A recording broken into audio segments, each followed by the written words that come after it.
Bienvenue à toutes et à tous, je suis Lena Petrova et voici un nouvel épisode de Les Affaires du Monde en contexte. Aujourd'hui, j'ai le grand plaisir et je suis très heureuse d'accueillir de nouveau un ami fidèle de notre émission, Elijah McNair. Elijah est analyste politique et correspondant de guerre chevronné. Il couvre le Moyen-Orient et l'Afrique du Nord depuis plus de 35 ans. Elijah, bienvenue à nouveau. Je suis vraiment ravie de vous revoir. Bonjour Lena, c'est un vrai plaisir d'être avec vous. Merci de m'avoir invité. Merci d'être avec nous. Il se passe tellement de choses au Moyen-Orient et j'avais vraiment hâte d'en discuter avec vous parce que vous nous aidez à comprendre. Vous nous aidez aussi à repérer les points essentiels auxquels nous devons prêter attention et qu'il faut garder à l'esprit. Donc, à ce jour, l'accord de protocole, d'accord de 60 jours entre les États-Unis et l'Iran a expiré, sans qu'un accord de paix plus large ait été conclu. Trump affirme qu'aucune discussion n'est prévue et l'Iran dit que le détroit d'Ormuz restera fermé tant que l'administration Trump ne commencera pas à respecter les termes que Trump lui-même a signés, auxquels il a donné son accord. Bien sûr, les tensions se sont aussi aggravées autour d'Oman. Trump a menacé de bombarder Oman, qui est le médiateur entre les États-Unis et l'Iran, si Oman entrave les objectifs américains. Elijah, y aura-t-il une nouvelle tentative diplomatique malgré l'absence totale de confiance? Quel est votre regard sur ces derniers développements?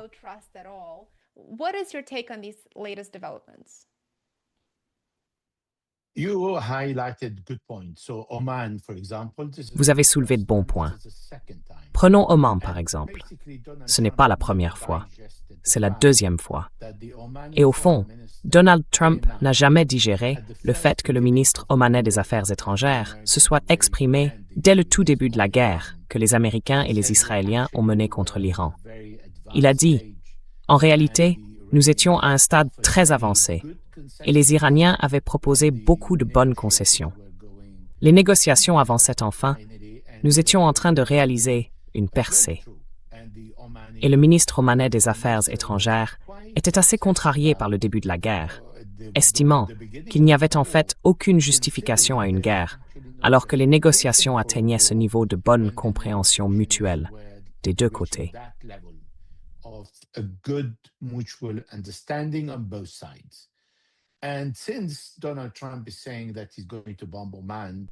Et puisque Donald Trump dit qu'il va bombarder Oman, alors qu'Oman n'est pas belligérant, qu'il n'a aucune intention mauvaise ou agressive envers quelque pays que ce soit au Moyen-Orient, et encore moins envers les États-Unis, qui sont en dehors du Moyen-Orient.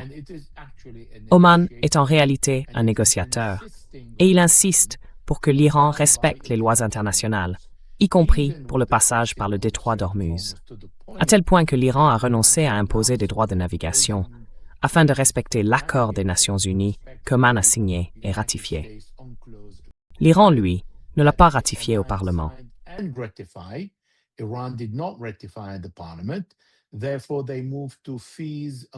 Par conséquent, il se tourne vers des frais sur les services. Et c'est légal au regard du droit international, et Oman peut s'en accommoder. Cependant, l'accord ne sera pas annoncé avant la fin de la guerre, parce que l'Iran est toujours en état de guerre avec les Américains, et que les Américains n'ont jamais annoncé la fin de la guerre. Au contraire, Donald Trump répète de temps en temps « Je veux que les Iraniens se soumettent. Je veux que les Iraniens se rendent. » C'était encore le cas ces dernières heures. Et il a dit « Je ne veux pas parler aux Iraniens tant qu'ils ne viennent pas à moi. » Et ainsi de suite. C'est donc un Donald Trump inhabituel, avec une posture agressive, mais sans substance. Et c'est exactement ce qui s'est passé.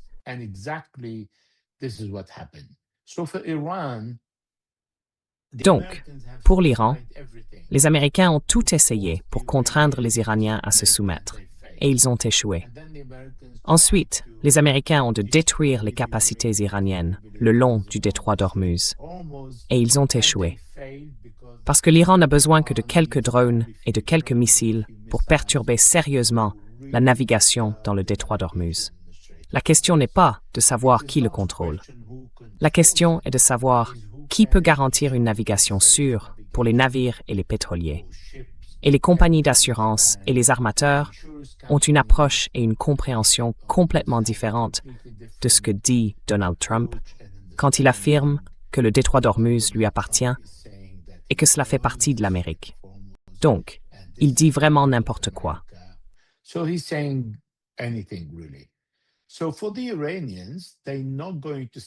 Pour les Iraniens, il n'est pas question de s'asseoir à la table des négociations tant que les Américains n'auront pas d'abord reconnu la fin de la guerre et commencé à mettre en œuvre le protocole d'accord signé par Donald Trump.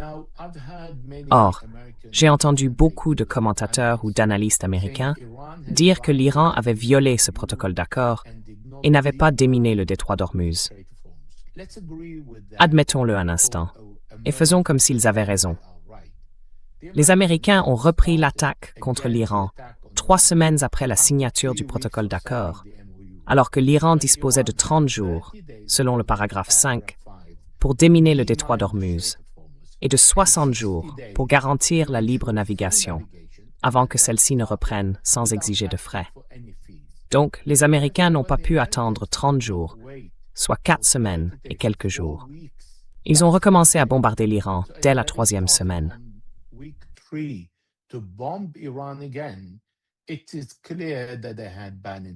Il est clair qu'ils avaient de mauvaises intentions. Et vous n'avez pas besoin que je vous le dise. Il suffit d'écouter J.D. Vance, le vice-président, qui a dit qu'en réalité, notre objectif était seulement d'ouvrir le détroit d'Ormuz, ce qui signifie que les 14 points étaient sans importance pour les Américains et que seul le paragraphe 5 présentait un intérêt pour l'Amérique. Reconstituer les réserves stratégiques de pétrole et faire baisser le prix du pétrole sur le marché et aux États-Unis. Et c'est tout, sans rien donner à l'Iran. Donc nous n'avons vraiment pas de bonnes intentions de la part des Américains, que ce soit comme partenaires ou comme négociateurs. C'est pourquoi l'Iran dit, eh bien, je n'ouvrirai pas le détroit d'Ormuz. Mais l'Iran dit aussi autre chose. Il dit, je suis passé de la défensive à l'offensive et je suis prêt pour la guerre. L'Iran n'ayant jamais considéré que la guerre était terminée.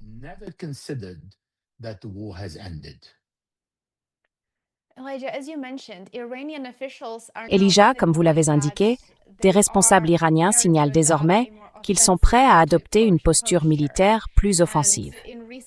Et ces dernières semaines, nous avons aussi vu le guide suprême iranien, Mojtaba Khamenei, remanier une partie des plus hauts dirigeants iraniens. Bien sûr, l'administration Trump refuse de respecter le protocole d'accord que Trump a signé. Elle refuse d'imposer un coup à Israël pour que soit réellement mis en œuvre un cessez-le-feu au sud du Liban et à Gaza. Alors, sommes-nous vraiment en train de nous rapprocher d'une nouvelle phase de la guerre? Quelle est votre lecture de la situation?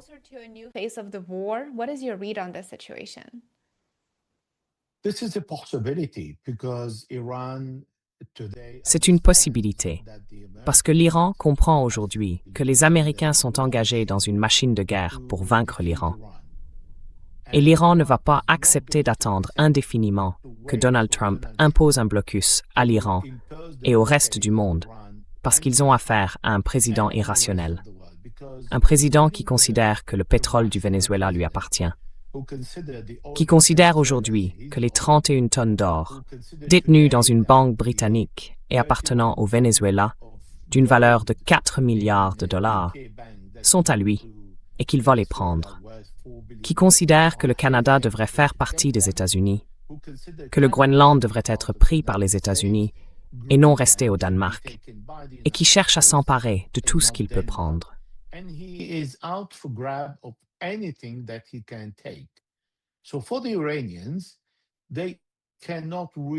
Pour les Iraniens, ils ne peuvent pas vraiment composer avec un président qui se soucie si peu des répercussions pour les Américains, parce que le prix de l'essence touche chaque foyer américain et chaque citoyen américain.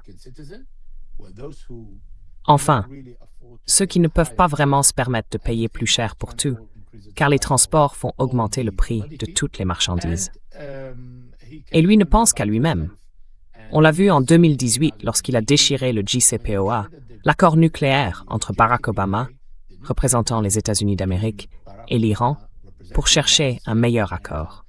Il a fait pression sur les Iraniens en imposant une pression maximale et il a terminé son mandat sans aucun accord.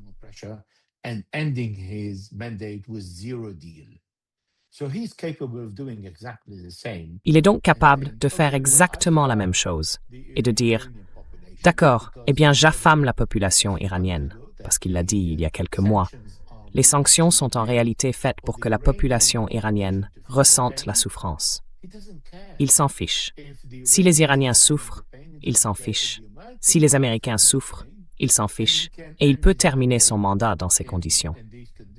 Eh bien, les Iraniens, eux, ont le luxe d'avoir assez de missiles pour bombarder la présence américaine au Moyen-Orient. Encore une fois, pour s'assurer qu'ils peuvent attaquer toutes les frégates qui se trouvent en mer près des frontières iraniennes et qu'ils peuvent vraiment engager le combat avec les Américains, même si les Américains n'ont pas l'avantage en matière de puissance militaire.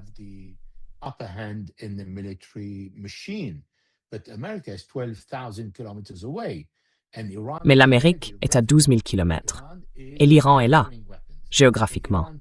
L'Iran fabrique des armes.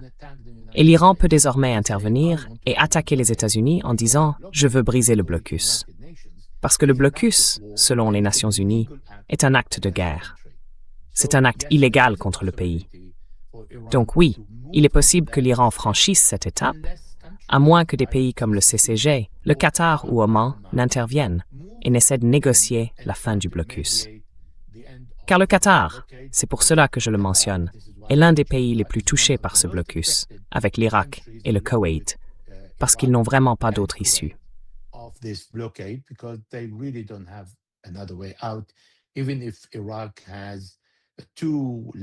Même si l'Irak dispose de 2 oléoducs terrestres, vers Baniyas en Syrie et vers la Turquie via Kirkouk en Irak, ils ne peuvent transporter que quelques centaines de milliers de barils. Ils ne peuvent pas acheminer l'ensemble de la production irakienne, soit environ 3,5 millions à 4 millions de barils de pétrole exportés hors d'Irak. Et cet argent leur est indispensable, car l'Irak dépend du pétrole pour 90% de son budget et ne vend rien d'autre. Le Qatar dépend du gaz, et il ne dispose d'aucune infrastructure permettant de transporter ce gaz par voie terrestre, comme le font en partie les Saoudiens et les Émiratis via la mer Rouge.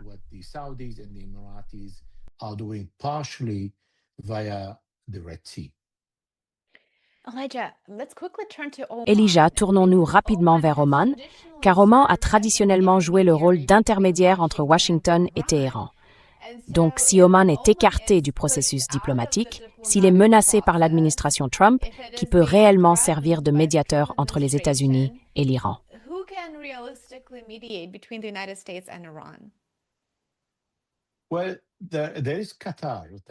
Eh bien, il y a le Qatar, qui a la confiance des deux parties. Mais si Donald Trump menace Oman, est-ce que cela veut dire que les Omanais vont l'écouter et se retirer de l'équation? Il y a aussi le Pakistan, qui peut servir de médiateur. La Turquie essaye de faire quelque chose, parce qu'elle élève la voix et dit qu'il faut ouvrir le détroit d'Ormuz. Et quand la Turquie parle d'ouvrir le détroit d'Ormuz, elle ne veut certainement pas dire l'ouvrir par la force, ni se joindre aux Américains, ni se joindre aux Iraniens. Mais il arrivera un moment où de nombreux pays dans le monde diront à Donald Trump « Ça suffit. Nous avons besoin que le détroit d'Ormuz soit ouvert, parce que cela affecte l'économie mondiale. » Et la Turquie souffre vraiment de la dévaluation de sa monnaie locale.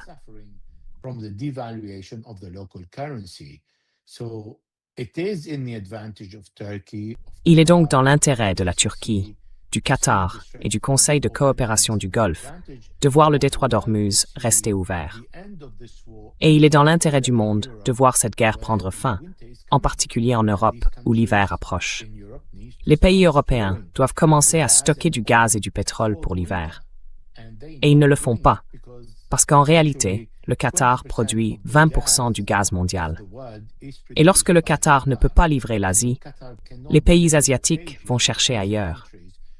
Ils prennent une partie des volumes disponibles sur le marché, surtout alors que des sanctions frappent la Russie et que l'Europe s'est tiré une balle dans le pied en imposant des sanctions à la Russie concernant le pétrole et le gaz.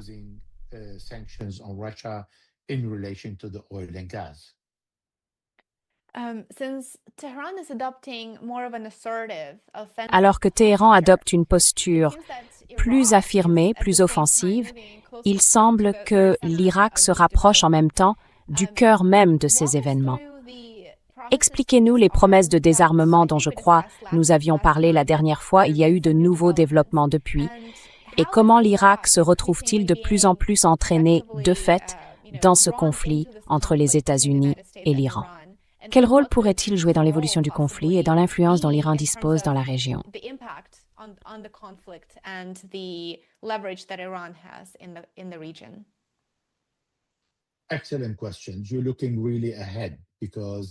Excellente question. Vous vous projetez vraiment loin, parce que le Premier ministre irakien, Ali Zaidi, a promis de désarmer tous les groupes de résistance ou les milices d'ici au 30 septembre, une promesse qu'il ne pourra jamais tenir. Mais voyons pourquoi. D'abord, l'Irak a été envahi par les Américains en 2003.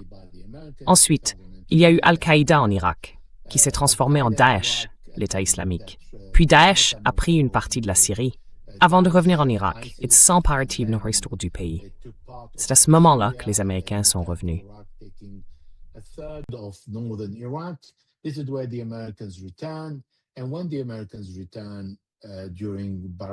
Et quand les Américains sont revenus sous Barack Obama, qui avait promis de quitter l'Irak, mais qui a toujours maintenu quelque chose dans quelques bases après 2011, on parle donc d'un pays qui a subi, de gré ou de force, surtout de force, en réalité, la présence de bases américaines en Irak, réparties dans différents endroits. Quand les Américains, sous Donald Trump, le 3 janvier 2020, ont tué le général de brigade iranien Qassem Soleimani et le numéro 2 des forces de sécurité irakiennes, le Hashd al-Shaabi, sur la route entre l'aéroport de Bagdad et la ville de Bagdad. C'est à ce moment-là que le Parlement irakien, par 73 voix, a approuvé le retrait des forces américaines du pays.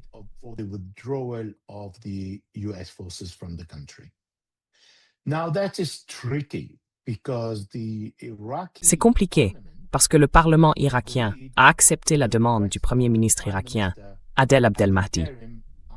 Comme il avait démissionné, il n'avait pas le pouvoir de demander le retrait des Américains. Il a donc transféré cette responsabilité au Parlement. Le Parlement a ensuite accepté de demander aux Américains de partir et a confié au gouvernement, une fois qu'un nouveau gouvernement serait en place, la responsabilité de demander leur départ. Quand le Parlement irakien a dit cela, Donald Trump a répondu « Oh, j'ai construit une base en Irak, à Ain al-Assad, dans la province d'Al-Anbar, et je veux 9 milliards de dollars, le prix de ce que j'ai fait. » C'est son choix. Et maintenant, il veut que les Irakiens paient cet argent.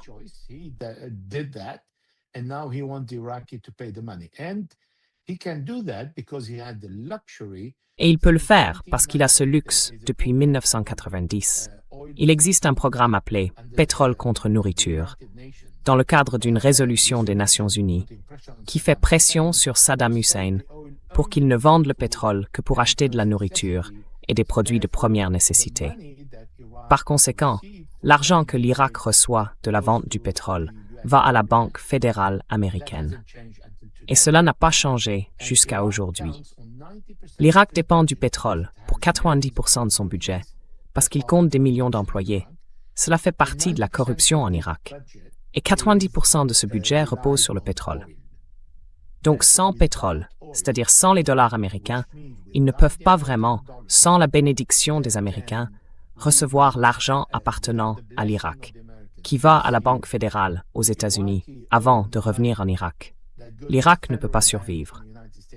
Donald Trump savait donc qu'il tenait les Irakiens à la gorge.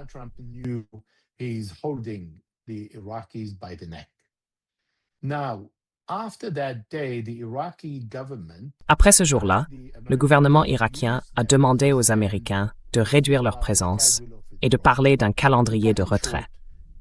Pour faire court, nous avons eu 2 premiers ministres irakiens différents qui ont négocié un retrait américain en douceur. On ne peut pas négocier avec les Américains en douceur. Puis est arrivé ce troisième Premier ministre, dont Donald Trump a dit « Je l'ai nommé ». Il s'agit du Premier ministre Al-Zaidi, et il a dit « Je vais me retirer ». Entre-temps, les Américains se sont retirés de nombreuses bases du centre de Bagdad, qui ne sont pas bien défendues, parce qu'elles ont été attaquées par la résistance irakienne avec des drones. Et je vais expliquer pourquoi je parle de résistance. Ils se sont déplacés vers le nord, au Kurdistan, à l'aéroport d'Erbil et sur la base aérienne de Harir. Ils sont donc tous les deux au Kurdistan irakien, dans le nord du pays. Ces bases sont considérées comme relativement sûres parce qu'elles ne se trouvent pas dans un environnement hostile.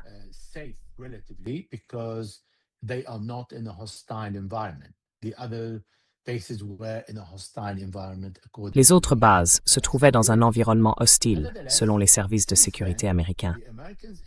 Néanmoins, depuis lors, les Américains et les Israéliens ont utilisé l'espace aérien irakien pour attaquer l'Iran. En juin 2024, les Israéliens ont survolé l'Irak. Ils ont été ravitaillés en carburant par les Américains au-dessus de l'Irak, puis ils ont bombardé l'Iran en passant par l'espace aérien irakien. Car les Irakiens n'ont pas une force aérienne capable de maintenir et de protéger la souveraineté du pays. C'est pourquoi la résistance irakienne, qui s'est formée à l'époque de Daesh, a dit « Notre pays est toujours occupé ». Le gouvernement a accepté le retrait complet des forces américaines d'Irak. Les Américains se retireront-ils d'ici au 30 septembre? C'est la première question. Si la réponse est non, alors la résistance irakienne dit « Nous n'accepterons pas d'être désarmés ». Mais si la réponse est oui, nous passons à un autre problème dont souffre l'Irak.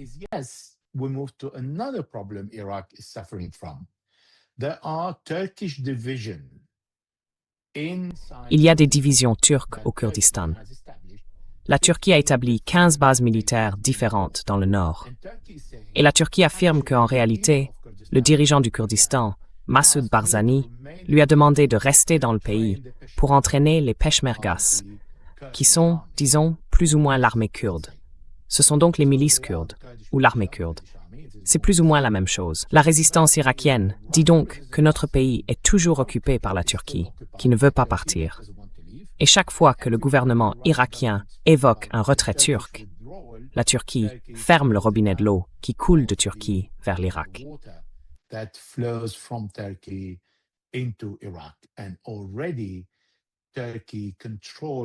Et déjà, la Turquie contrôle une grande partie de l'eau qui arrive en Irak. Plus d'1 million d'Irakiens ont quitté les rives de l'Euphrate, où ils vivaient grâce à l'abondance de l'eau. Mais comme la Turquie utilise l'eau comme une arme contre les Irakiens, et comme elle veut rester, c'est pour cela qu'elle n'est pas vraiment disposée à quitter l'Irak. En plus de cela, à cause du détroit d'Ormuz, le gouvernement irakien veut maintenant exporter le pétrole via Kirkouk, qui se trouve au nord, à travers le Kurdistan, pour atteindre la Turquie et exporter le pétrole par la Turquie.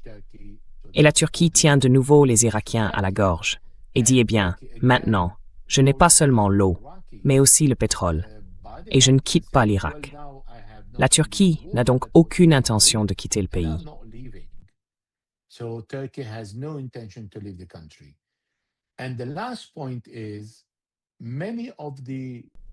Et le dernier point, c'est que beaucoup d'Irakiens ont participé à la formation de ces différents groupes pour attaquer Saddam Hussein pendant qu'il contrôlait le pays. Quand Saddam Hussein est tombé après l'invasion de 2003, puis quand Daesh est entré dans le pays, ces groupes ont été armés pour faire face à Al-Qaïda, qui est ensuite devenu Daesh.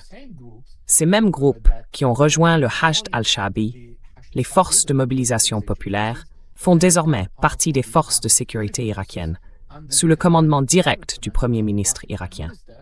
Comme le chef de Badr, Hadi al-Amiri, qui a déclaré que la résistance irakienne ne sera pas désarmée. Il y a une grande différence, selon eux, entre désarmer et contrôler les armes des forces de résistance. Ils sont donc favorables au contrôle des armes de la résistance, jusqu'à ce que le pays soit libéré.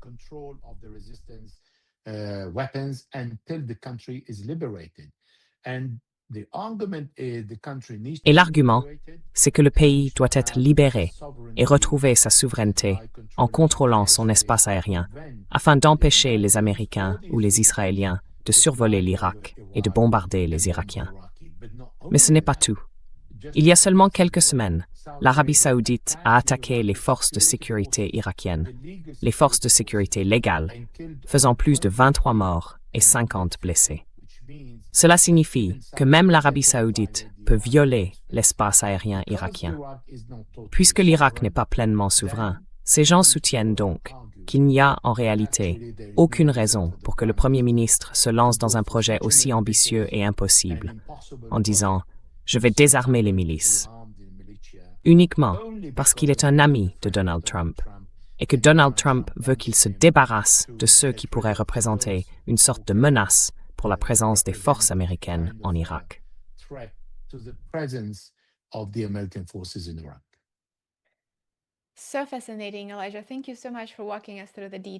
C'est fascinant, Elijah. Merci beaucoup de nous avoir expliqué tout cela en détail. Je pense que c'est beaucoup plus clair maintenant et cela nous aide clairement à voir l'ensemble du tableau, ainsi que les principaux acteurs autour de l'Iran, mais aussi l'impact et le degré d'influence des États-Unis dans la région. Étant donné que, comme vous l'avez mentionné, l'Irak reste très largement un État occupé. Il n'est pas souverain. Et le désarmement de la résistance irakienne semble être une tâche presque impossible, parce qu'il n'y a pas de souveraineté. La résistance n'a donc aucune raison d'envisager même de se désarmer, n'est-ce pas? Selon vous, que fera ensuite le Premier ministre irakien lorsque son objectif de désarmer la résistance irakienne n'aura pas tenu ses promesses et ne se sera pas concrétisé d'ici la fin septembre? Trump voudra-t-il qu'il tente davantage d'agir, en quelque sorte, de manière à ce qu'elle ne puisse plus être perçue comme une force en Irak, ou devra-t-il en pratique emprunter une autre voie?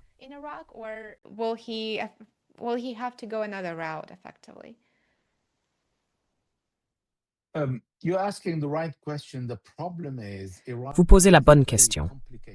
Le problème, c'est que l'Irak est très compliqué. J'ai vécu en Irak pendant la guerre, durant 9 ans, et vous expliquer tout ça en quelques minutes va être un vrai défi. Aujourd'hui, les chiites contrôlent la majorité de l'Irak. Ils représentent 65% de la population et le Premier ministre est chiite. Mais, comme dans tous les pays du Moyen-Orient, il y a des gens pro-américains, quelle que soit leur religion ou leur confession, et il y a des gens anti-américains. On parle des chiites, des sunnites et des chrétiens.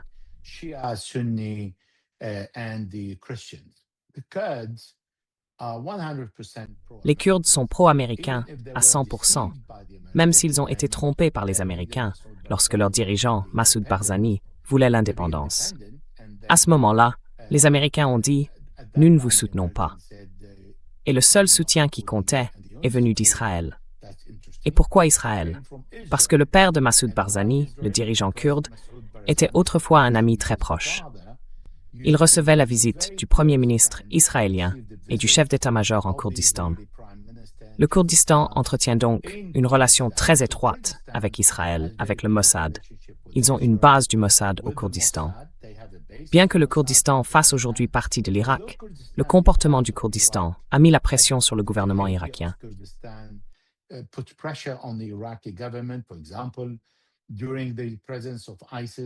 Par exemple, pendant la présence de Daesh, les Kurdes vendaient du pétrole à Israël parce qu'ils en avaient le contrôle. Et le gouvernement irakien, pendant l'occupation de l'Irak par Daesh, était vraiment en train de semer le chaos dans le pays. Le gouvernement de Bagdad était quelque peu paralysé, à tel point que, lorsque le gouvernement de Bagdad a repris davantage le contrôle et est allé vers le nord pour libérer le reste du pays, il s'est heurté aux Peshmerga, qui ont tué 11 soldats de l'armée irakienne. Donc même si aujourd'hui l'armée irakienne contrôle les entrées et les sorties, au Kurdistan, il y a une armée appelée les Peshmergas. Au Kurdistan, il y a le Mossad.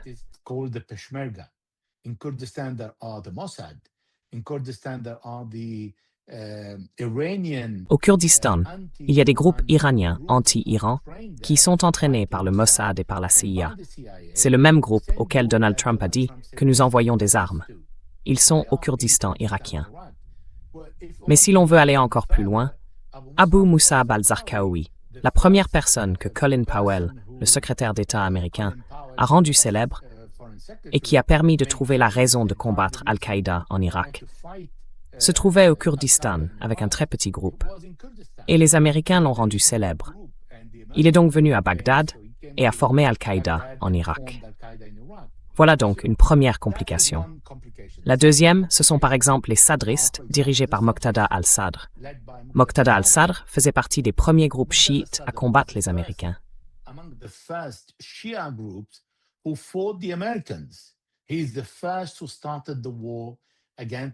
C'est le premier à avoir lancé, à 2 reprises, la guerre contre l'occupation américaine à Najaf. La bataille de Najaf a eu lieu 2 fois, sous Ayad Alawi, alors Premier ministre, jusqu'à ce que Muqtada al-Sadr quitte Najaf pour se rendre à Bagdad. Mais ensuite, il a formé un groupe secret appelé Asaib al-Haq. Et Asaib al-Haq est ensuite devenu une scission du groupe de Muqtada al-Sadr, les sadristes. Car Muqtada al-Sadr a hérité de son père de quelque chose, des millions de partisans. Mais il n'a pas le même charisme, ni les mêmes connaissances politiques. Il y a donc eu de nombreuses scissions chez les sadristes. Et Muqtada al-Sadr a accusé l'Iran d'être responsable de la division de son groupe.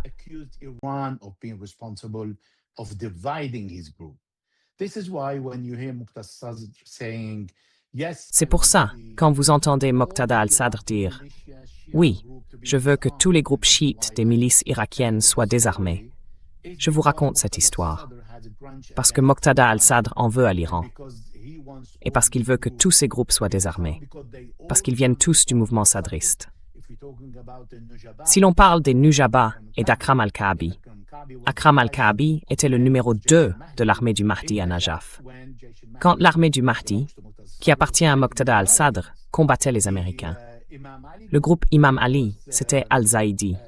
Lui aussi était à la tête de l'armée du Mahdi à Najaf, quand, après la guerre, Moqtada al-Sadr l'a considéré comme trop violent et l'a expulsé du groupe.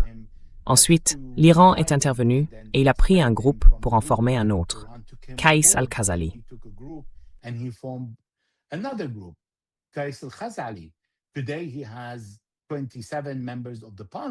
Aujourd'hui, il compte 27 députés. Il a été aide de camp de Muqtada al-Sadr. Il a été l'un des élèves de Saïd Mohammad Sadiq al-Sadr, le père de Muqtada al-Sadr. Et là encore, c'est une scission du mouvement sadriste. Donc tous ces groupes, et tous ces groupes chiites, viennent de quelque part. C'est pour cela qu'on entend des divergences entre quelqu'un comme Sadr, qui dit non, il faut les désarmer, et quelqu'un comme Hadi al-Amiri, qui est issu de Badr, qui a combattu Muqtada al-Sadr à une certaine époque. Enfin, pas lui. Muqtada al-Sadr l'a combattu, lui. Mais ça, c'est une autre histoire, pour une autre fois. Mais on entend ces gens dire « Non, nous ne pouvons pas désarmer ces groupes parce qu'on en a encore besoin. »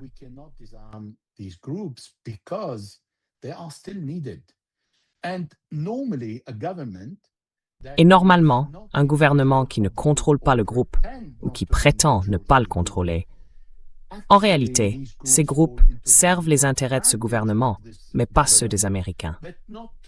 Parce que le gouvernement peut dire « Hey, ce n'est pas ma responsabilité, je veux les désarmer, mais je ne peux pas. » Ce n'est pas comme au Liban, quand le président dit « Non, je dois désarmer le Hezbollah, et que c'est donc moi qui suis responsable. » Le fait de pouvoir nier toute responsabilité est parfois à l'avantage du gouvernement. Ainsi, la force adverse, comme les États-Unis, qui est suffisamment puissante, ne peut pas aller attaquer le gouvernement. Elle attaque ces groupes, même si parfois elle attaque le groupe qui appartient à l'armée irakienne ou aux forces de sécurité irakiennes.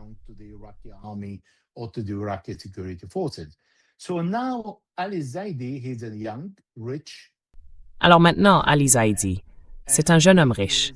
Il est milliardaire et il est fasciné par le fait que Donald Trump l'ait reçu à la Maison-Blanche dès le premier jour en disant « Je le soutiens ». Et il pense qu'il est au sommet du monde. En réalité, il ne comprend pas. Il est en Irak, où les choses ne se passent pas comme il le veut, comme Essekub, et où il y a tellement de dynamique que même le grand ayatollah Saïd Ali Sistani a renoncé à essayer d'organiser quoi que ce soit en Irak. Et Saïd Ali Sistani garde le silence parce qu'il sait que, en réalité, ce sont les gens d'Irak. On ne peut pas faire grand-chose. Ces gens ont besoin d'expérience pour acquérir des connaissances et comprendre la vraie politique.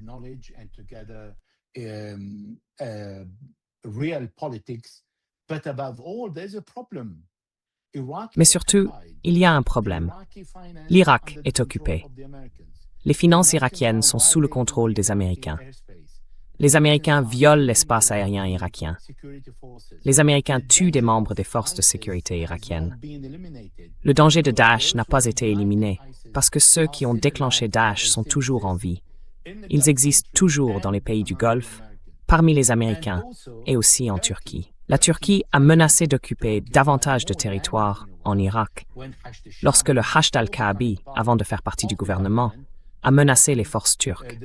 S'ils entrent, ils iront attaquer la Turquie. Et la Turquie a persisté, puis s'est retirée de la zone de Sinjar, dans le nord-ouest de l'Irak.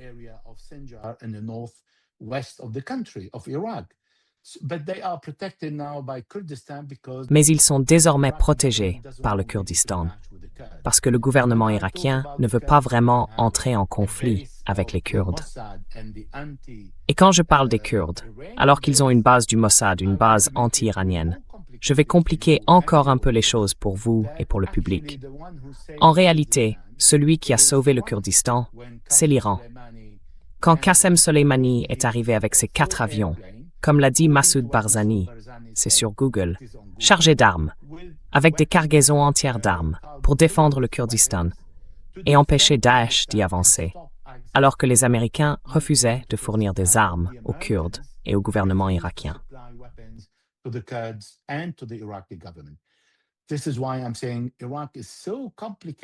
C'est pour ça que je dis que l'Irak est tellement compliqué. Ce n'est pas facile, pour un jeune Premier ministre, d'arriver et de se frayer un chemin entre tous ces champs de mines en disant « Hey, la date, c'est le 30 septembre, tout le monde va être désarmé. » Par qui?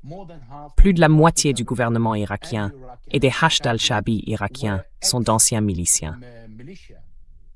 Ils faisaient partie de ces milices qui ont défendu l'Irak quand Daesh s'est emparé de plus d'un tiers du pays. Donc il veut donner l'ordre à l'armée et au Hashd al-Shaabi d'aller attaquer le même groupe contre lequel ils ont combattu ensemble, face à un ennemi commun qui n'a pas été éliminé, et à un autre qui les bombarde comme les Américains, tout en ouvrant le ciel aux Israéliens. Je pense que c'est un peu trop demandé à Al-Zaidi.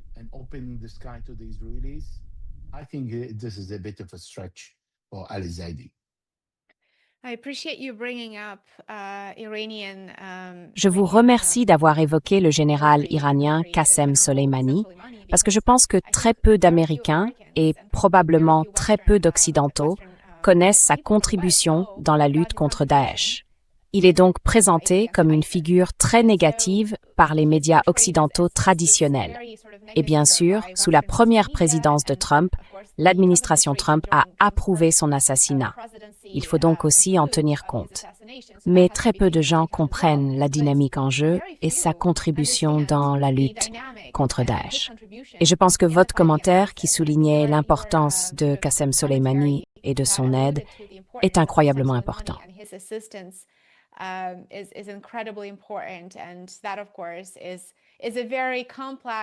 Et cela, bien sûr, est en soi un sujet très complexe. Maintenant, si l'on se rapproche de Gaza et du Liban, juste avant que nous commencions à enregistrer, j'ai vu des informations selon lesquelles les forces d'occupation israéliennes auraient fait exploser le réservoir d'eau public de la ville de Mansouri, située dans le sud du Liban. Or, cette installation fournit de l'eau à la ville, de l'eau potable. Nous voyons aussi des évolutions très tragiques à Gaza, où des civils sont victimes de l'agression israélienne.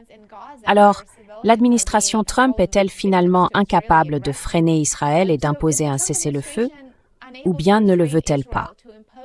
Quel est votre point de vue sur ces événements au Liban et à Gaza, où des civils ordinaires continuent d'être massacrés?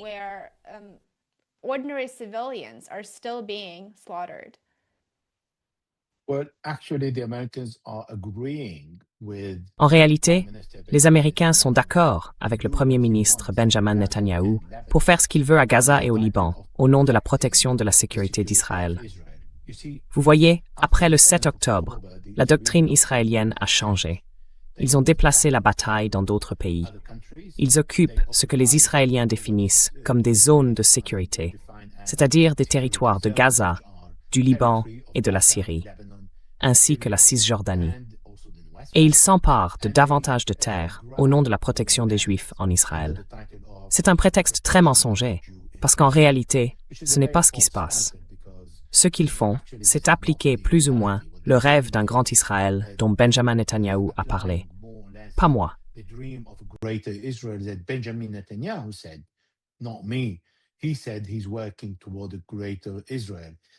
Il a dit qu'il œuvrait pour un grand Israël. Et Donald Trump, avant son élection, a dit « Israël est petit, nous devons l'agrandir ». Et il a fait ce geste avec ses mains pour indiquer que la seule façon d'agrandir Israël, ce n'est pas d'y insuffler de l'air, mais qu'Israël s'étende et occupe les pays qui bordent la Palestine. Alors, quand Jared Kushner se rend en Israël et parle avec Benjamin Netanyahou, et que le même jour, Netanyahou tue des Palestiniens à Gaza en les qualifiant de Hamas ou de djihad islamique. Aujourd'hui, un enfant a été tué dans une famille de 5 personnes. C'est une justification qu'Israël offre au monde, parce qu'Israël n'a de compte à rendre à personne.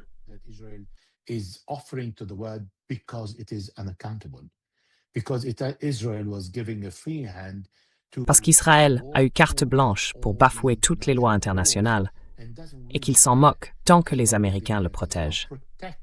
Et les Américains ne permettent pas, ne demandent pas aux Israéliens de faire preuve de retenue. Il n'y a aucune retenue quand on largue des bombes. Une bombe reste une bombe. Une bombe ne peut pas être douce. Elle détruit et elle tue des gens. Et vous avez mentionné Mansouri. C'est parce que les Israéliens ont promis, puis tenu parole, de raser le sud du Liban comme Rafah. Et c'est ce qu'ils font. Ils détruisent chaque maison civile dans le sud du Liban qu'ils occupent, au sud du fleuve Litani, ainsi que dans certaines zones au nord du Litani.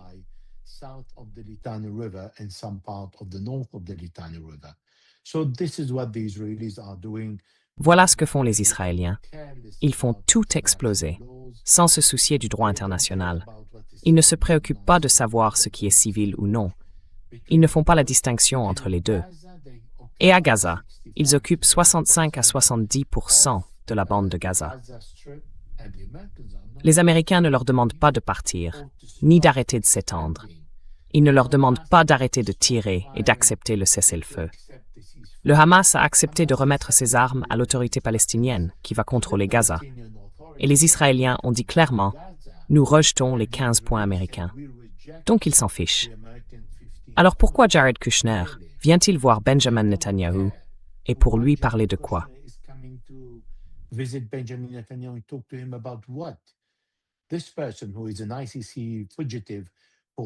Cette personne, recherchée par la CPI pour crimes de guerre, a déjà rejeté les plans américains. Alors, de quoi parle-t-on quand on dit qu'il faut permettre aux Palestiniens de vivre? Les Israéliens peuvent trouver 1 million d'excuses. Dire qu'ils complotaient, qu'ils avançaient vers nos troupes, qu'ils causaient des dégâts, qu'ils préparaient une attaque. Qui peut le voir? Qui peut le vérifier? Personne. C'est pour cela qu'il n'y a aucune limite à ce qu'Israël peut faire à Gaza, en Cisjordanie, en Syrie. Ils sont allés bombarder l'aéroport d'Al-Juhour parce qu'il est utilisé par la Turquie, et parce que cet aéroport était hors service depuis des années pendant la guerre civile. Cet aéroport était hors service. Il n'est pas utilisé par les Syriens. Et les Syriens, les nouveaux dirigeants en Syrie, veulent conclure un accord avec Israël. Et ils pas une seule birthright.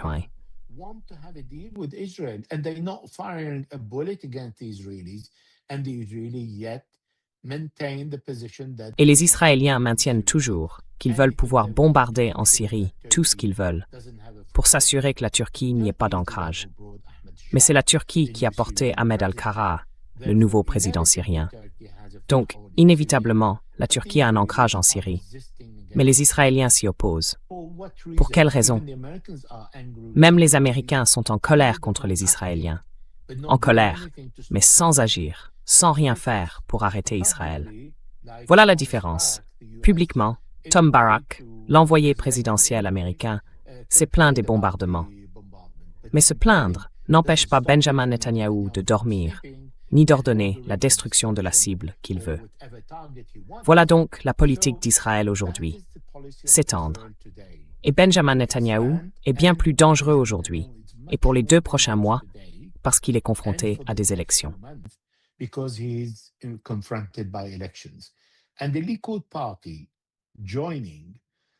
Et l'alliance du Likoud avec Otzma Yehudit, le parti d'Itamar Ben-Gvir, qui est ministre de la Sécurité, et de Bezalel Smotrich, qui est ministre des Finances, crée véritablement, au sein du gouvernement, une sorte de bombe atomique belliciste sur le plan politique. Et ce groupe, le Likoud et eux, parce que les gens ont tendance à rejeter la faute sur Itamar Ben-Gvir et Bezalel Smotrich, en oubliant que Benjamin Netanyahou a dit, au sein du gouvernement, « C'est moi qui tiens le volant ». C'est ce qu'il a déclaré dans l'une de ses vidéos et interviews. Cela signifie que c'est lui qui s'attribue la responsabilité des actes de Ben-Gvir et Smotrich. Par conséquent, c'est lui qui inspire ceux qui étaient accusés de terrorisme par le tribunal israélien avant de devenir ministre.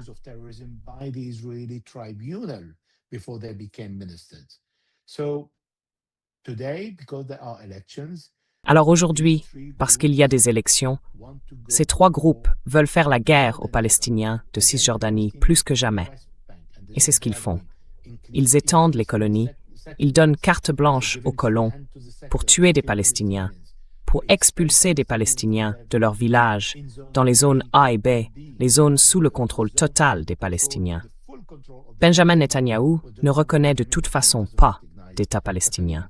Et ce qu'ils font à Gaza, en tuant chaque jour, ce qu'ils font au Liban, en tuant et en bombardant des cibles civiles et en détruisant des maisons, ce qu'ils font en Syrie, en attaquant l'armée syrienne, les positions syriennes et les infrastructures, même si la Syrie ne réagit pas. C'est ça, la politique d'Israël. Et les Américains, eux, ne font rien.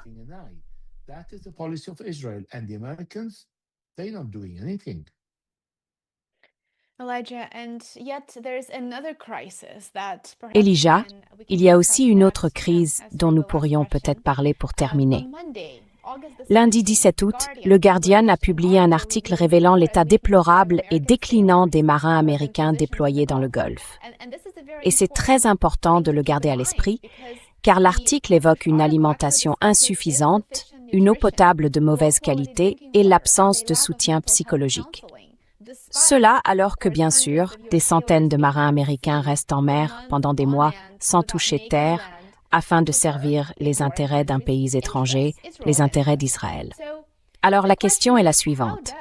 Comment l'administration Trump, comment le secrétaire à la guerre, Pete Hegseth, compte-t-il continuer à menacer l'Iran et d'autres États tout en échouant, dans le même temps, à réellement prendre soin de ses propres troupes? Il y a là une contradiction très choquante.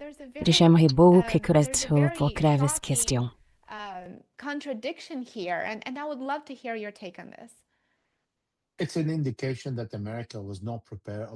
Cela montre que l'Amérique n'était pas préparée à ce type de guerre, pas préparée à une réaction iranienne, pas préparée à une présence prolongée des Américains en mer pour imposer un blocus. Cela montre que, lorsque Donald Trump prend la décision de renforcer ou de maintenir le blocus, il n'étudie pas vraiment tous les aspects de la question. Est-ce que l'Amérique peut faire cela aujourd'hui? De quoi les Américains ont-ils besoin pour maintenir et appliquer cette décision politique? S'ils peuvent maintenir le blocus grâce à la présence de marins américains, est-il possible de les relever? Et quand? Combien de temps peuvent-ils rester? Quelle est la limite de leur durée de présence? Ce sont des soldats, en fin de compte, et ils obéissent aux ordres. Mais les ordres doivent venir de personnes responsables.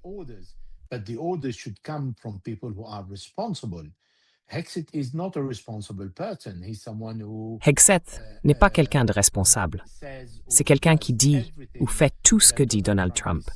Et Donald Trump est loin d'être un génie, que ce soit en politique ou dans les affaires militaires. Donc prendre une décision, dire « le détroit d'Ormuz est à moi », ah non, Je vais imposer un blocus sur ce qui lui appartient, parce qu'il dit que c'est à lui. Et je contrôle le détroit d'Ormuz, et tout le pétrole en sort. Alors pourquoi maintenez-vous le blocus? Pourquoi devez-vous maintenir la présence de la frégate américaine et de la flotte au large de l'Iran et du détroit d'Ormuz pour imposer ce blocus? Toutes ces décisions sont vraiment prises au coup par coup. Ce n'est pas réfléchi. Et il nous l'a dit dès le début. Il a dit « Je ne m'y attendais pas ».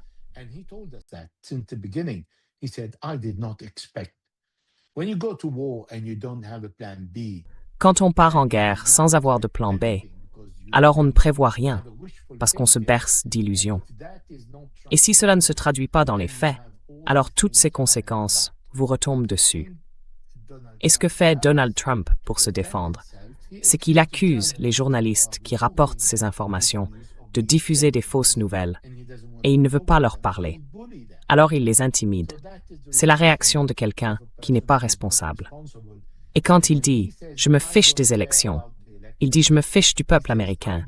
Ils peuvent souffrir. » Il a dit « Je me fiche d'offrir des soins médicaux à la population parce que j'ai besoin de l'argent pour l'armée. » Avec ce président, on peut s'attendre à tout.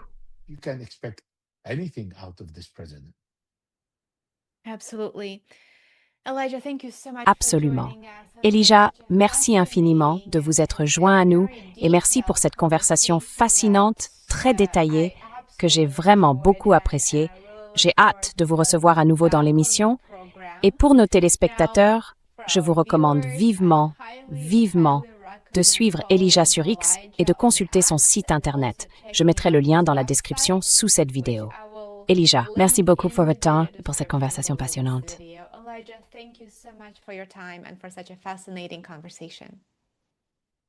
Inuazi, Messint, Meswe.